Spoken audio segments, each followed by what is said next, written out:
The anticipated redemption. Along with the sufferings ordained by God, Adam experienced the anticipated redemption. Why do we say that it was an anticipated redemption? Because at the time of Genesis 3, the actual redemption had not been accomplished. In Genesis 3:21, we see an anticipation of the redemption that was to be accomplished 4,000 years later. Both the man and the woman were in a situation that needed redemption. Although God had not condemned them, although God had sought them out and had ordained suffering as a restriction and protection for them, and although God had proclaimed to them the promise of the coming seed, when Adam and Eve looked at themselves, they were still mostly naked. I said that they were mostly naked because they were poorly covered by the apron skirts which they had made for themselves out of fig leaves. The fig leaf skirts represented man's own work in covering his sinfulness. Adam and Eve were sinful, and their eyes were open to know good and evil. One servant of the Lord has said that there is no need to do evil, for simply knowing evil is itself evil. Once Adam and Eve were innocent, not evil. However, when they realized that they were naked, they became evil because knowing evil is evil. No one can avoid evil if he knows evil.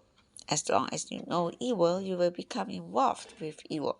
The best way to stay away from evil is not to know it. Adam and Eve were sinful and knew that they were sinful. Thus they tried to help themselves by making skirts of fig leaves to cover their nakedness. That was the work of their own hands with the leaves of a fig tree. After the fall, any use that man makes of the vegetable life signifies his doing without blood for redemption. Before the fall, man did not need blood to redeem him, but after the fall he did, thus the attempt to cover his nakedness with the vegetable life can never work. Sinful man needs the blood of an animal. He needs the bleeding sacrifice for redemption.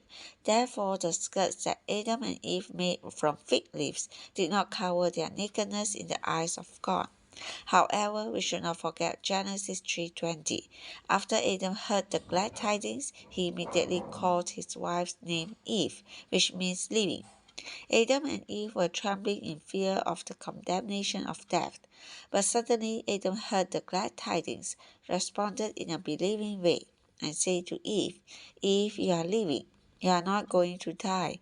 You are going to be living. Verse 20 means that Adam believed in the glad tidings. The first time that the Bible indicates the matter of believing is in Genesis 3:20, and the first believer in the good news was Adam. When Adam heard the glad tidings, he believed that he and Eve were going to live and not die. Following verse 20, in which we see Adam's believing, we come to verse 21, where we see God's justification. After Adam believed in God's glad tidings, God made coats of skins for him and his wife and clothed them. The coats fully covered them. Think a little about the skirts made of fig leaves. After a few days, the leaves would have been dried and broken. Eventually, they would have dropped away, and the man and the woman would have been completely naked. Thus, you should never try to cover yourself by your own work. You are sinful in the eyes of God and naked in His sight. Anything that you do to cover yourself is just a skirt made from the withered fig leaves of the vegetable life. You need the skins from the animal life to cover you. The coats of skins which God made for Adam and Eve covered them day after day. Please remember that nearly every item mentioned in the first 3 chapters of Genesis is a seed. Here in Genesis 3:20 to 21, we have the seed of believing in the gospel and the seed of justification by God. The seed of believing in God's gospel is found in Genesis 3:20, where Adam declared that Eve's name was living. When God proclaimed the gospel and Adam responded by saying living, that was the seed of believing in the gospel. Following this, God came to justify. Adam and Eve were naked and they made themselves skirts as a covering. These skirts did not cover their bodies adequately. After God had come in to preach the gospel, and Adam had responded by believing, God placed coats over the man and the woman. This means that God justified them.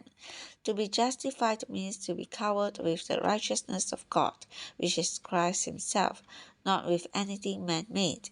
Adam and Eve being under the coat signified that they were in Christ. Galatians chapter 3 verse 27 says, As many as were baptized into Christ have put on Christ. The coat is the clearest type of Christ as God's righteousness, the righteousness that covers us. Thus, figuratively speaking, Adam and Eve were in Christ. Hence, both men's believing and God's justifying believers was shown as seen in Genesis 3:20-21. These seeds are developed in the epistles of the New Testament. Although the Bible does not say explicitly that the skins were taken from a lamb, I, along with others, believe that they were lamb skins because the skins were made into coats. Some versions say robes and others garments.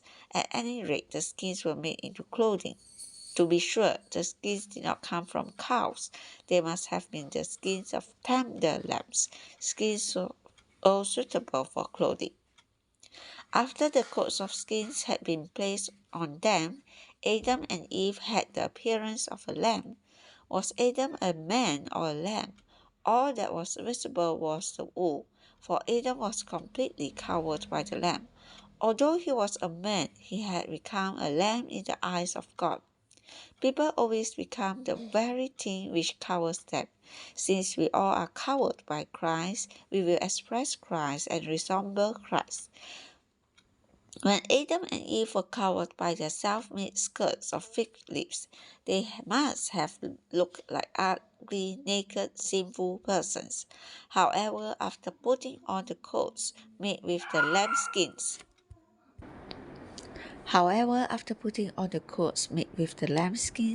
they must have looked like lambs. God has put us in Christ, and we have put on Christ. Thus, we can express Christ. Paul could even say, For to me, to live is Christ. Paul became the expression of Christ through being one with Him. This thought of expressing Christ was shown in the type of the coats of skins which covered Adam and Eve and which became their expression.